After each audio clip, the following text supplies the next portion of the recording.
Hi guys, welcome back to my channel.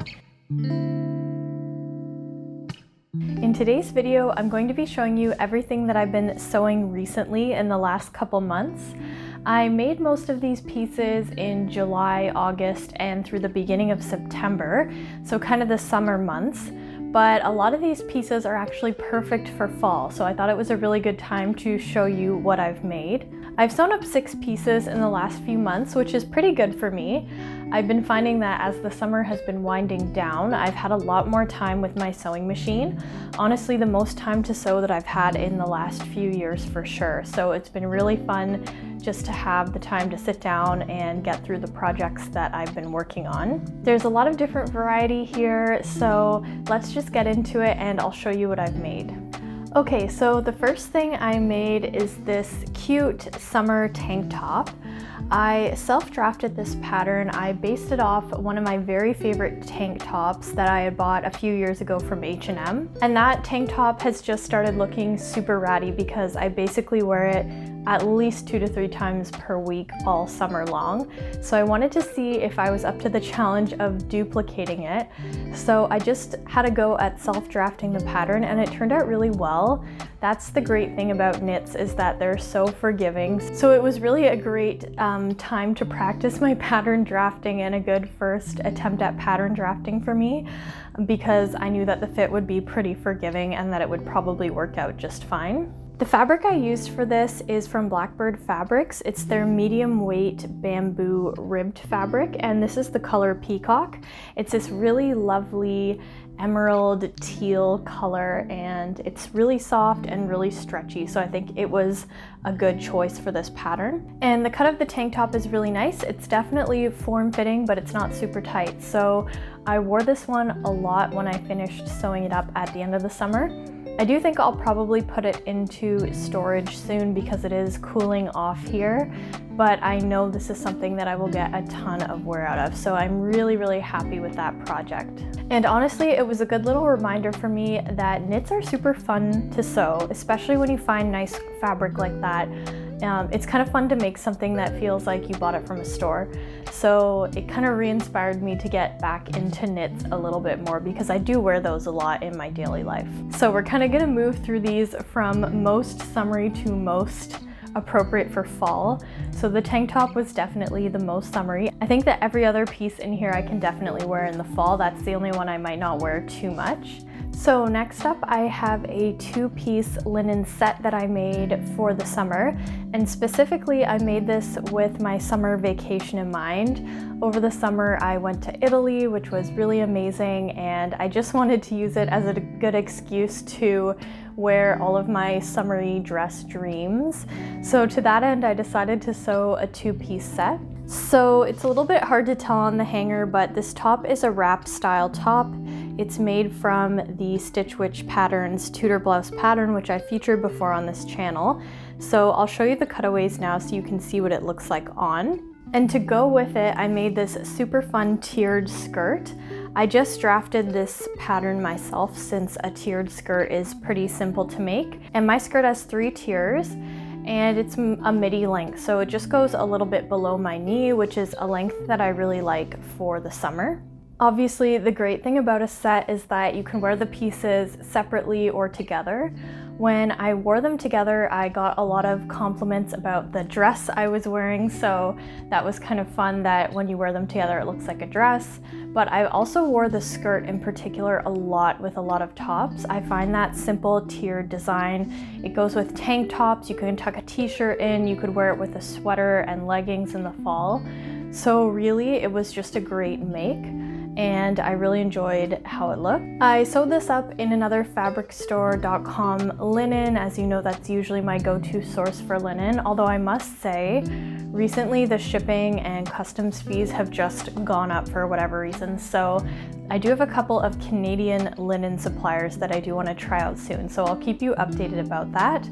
I'll put the color down below, but it's this lovely soft green, a nice muted tone, and the type of color that I wear every day. So I definitely got my wear out of this set in Italy, and I know I'll wear it again next summer. Okay, next up guys is this lovely lightweight summer cardigan of my dreams.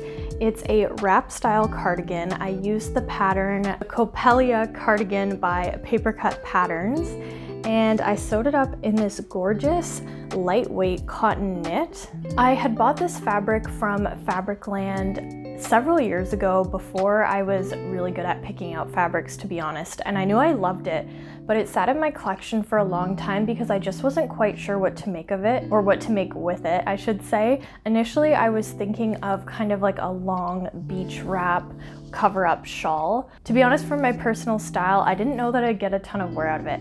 So then when I saw this Paper Cut Patterns cardigan pattern, I was immediately inspired to try to make it out of this lightweight cotton. I did make a couple modifications to the pattern, the main one being the sleeves. The regular pattern just has straight basic sleeves, but I really wanted like a puff at the wrist because that's really in right now, and I think it's one of those little details that just adds such a feminine and chic touch to an outfit. So I did go ahead and modify the pattern to get these nice gathered sleeves at the wrist.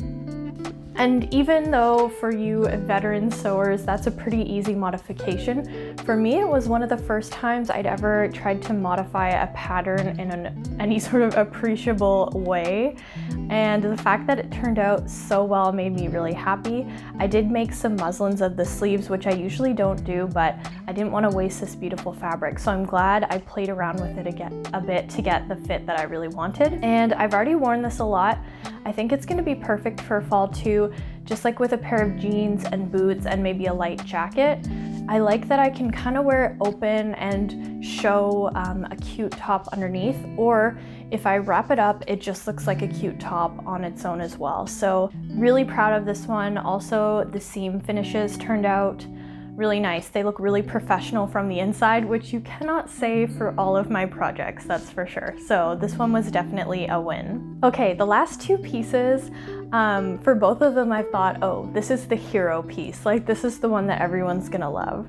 But there's two coming up and I can't decide which one I love more. This next project, I did post a photo of it on Instagram, and I'm not the best at posting on Instagram. I want to be a bit more regular about it, but I got so much love for this outfit on my Instagram. Like, everyone adored it. So I'll show you what I'm talking about. So the piece that everybody loved when I posted it to my Instagram was this Zadie jumpsuit that I made from the pattern Paper Theory Patterns. And I made it out of this super cool animal print cotton fabric. Listen guys, I will be the first to admit that I am not that good about keeping my Instagram updated with my makes. It's something that I wish I was a bit better at and something that I'm trying to improve on, but I did manage to post a photo of this jumpsuit and I got so much love for this jumpsuit. I don't have a lot of followers on my Instagram, but I felt like every single follower I had was giving me love for this jumpsuit. So thank you so much. You guys absolutely loved it and I love it too. Okay, first of all, let's talk about this fabric because it's so epic and I think the fabric alone makes this outfit. So I was scrolling Instagram one day and I saw this photo of this stunning fabric, this animal printed cotton canvas fabric, and I was just like, oh my gosh, I have to get this fabric. And it was posted by the store Koka Textile, I think that's how you pronounce it, and they're based in Japan. But I was determined. So they do have an option to ship internationally from their website. So I actually ordered this fabric all the way from Japan, and I did spend a little bit more than I usually do on it. So it was a little bit of a treat, a little bit of a splurge, but I think it worked out well. I've already worn this jumpsuit like at least 20 times since I made it. It's so perfect because the cut of it is casual enough, like I can wear it for dinner with friends, I can wear it out walking in the city, I could wear it to the grocery store, I can wear it to work. In the fall, I can throw a black turtleneck on underneath, so in case you can't tell, I'm honestly obsessed. I didn't make too many modifications to the pattern. I can't remember which size I sewed, but I'll put it in the description box. And I didn't modify it. I think if you're more savvy than me, you could definitely shorten the crotch. At least I would have liked to do that for the way it fits on me. But I just don't really care. Like, the fact that I got such a great fit right out of the package was amazing. So before we move on, I do just want to shout out the designer of this fabric because they deserve all the shout outs in the world. So it's a cotton linen fabric in the Akaino Framework collection, designed by Etsuko Furuya. And I'm sorry, I did my best with that. And her fabrics are available in Japan. I've noticed that there are some fabric stores in North America that stock their fabrics too, but yeah, this one was only available in Japan. Anyways, I feel like I've been talking about this one for way too long, so let's move on. Okay guys, this last piece is something that I started working on quite literally 2 years ago. Now, it's not that I've been working on it regularly for 2 years, but it was such a big project for me and my skill level that I just feel like I needed some time to work on this. Like I would work on it for a month or two here and there, leave it for a few months, get re-inspired, go back at it. And so it took me a long time to finish, but with fall coming up, I was super motivated to finish this project, and that's because it is my quilted coat, yay! If you've been following my videos since I started, I've honestly been talking about this coat for so long, but she's finally done. This is my quilted jacket that I made from the Hovea Quilted Coat pattern by Megan Nielsen, and I did all the quilting myself. I just went through the whole process, and let's just break down what it looked like to make this coat. So I used 2 fabrics here. The coat is reversible. The outside fabric is this cotton linen jacquard fabric with this fun design on it. And this is kind of the side that I intend to wear out most often, the right side. And the inside is a simple cotton, I think it's a poplin or something similar, just like your basic cotton fabric, lightweight. And I quilted it together and put wool batting inside. Now, I know cotton batting is much more popular, and if I make a second coat, I do think I'd do cotton and go for that kind of textured, lived-in look that you get with the cotton, something a bit lighter weight. But I really wanted to go for like the puff. I wanted it to be puffy, I wanted it to be dramatic, and also I wanted it to be warm. I do live in Toronto, which is definitely not the coldest city in the world, but it's cold enough that I need my outerwear to actually be warm. Like, I'm not looking for a coat made with cotton lining for the fall and winter, so that's why I decided on the wool. And I've worn it out only a couple times since I've made it because it's only just cooling down, but oh my gosh, it is so warm. I honestly think I'm going to be able to wear it a lot in place of my wool coat or like a parka on days that aren't super cold because it's honestly that warm. So the process of making this coat was cutting out all the pattern pieces out of my 2 fabrics, so the outer one and then the lining fabric, as well as cutting out the pattern pieces out of my batting. Then I drew on my stitching lines, I hand basted everything together, then I quilted it on my machine, which is a really fun process for me and like a new learning process because it's not something I've done before. And then it came to assembling the coat. So that was pretty straightforward, with the one caveat that I did finish all my seams with bias binding. So you can see that the outer edge of the coat is bias bound, but also in order to make it reversible, I've done bias binding on the inside too. So I've bound these seams and then I've stitched them down. And just for fun, guys, here's what it looks like from the other side. I do think I'll wear it out like this sometimes too. You get the contrast bias binding on this side at the wrists and along the edges. Oh, and I forgot to point out, I love the kind of big patch pockets on this. So these are super functional. They're like nice quilted, sturdy pockets. So I love that there's these fun pocket design on this coat too. In terms of the fit, I'm pretty happy.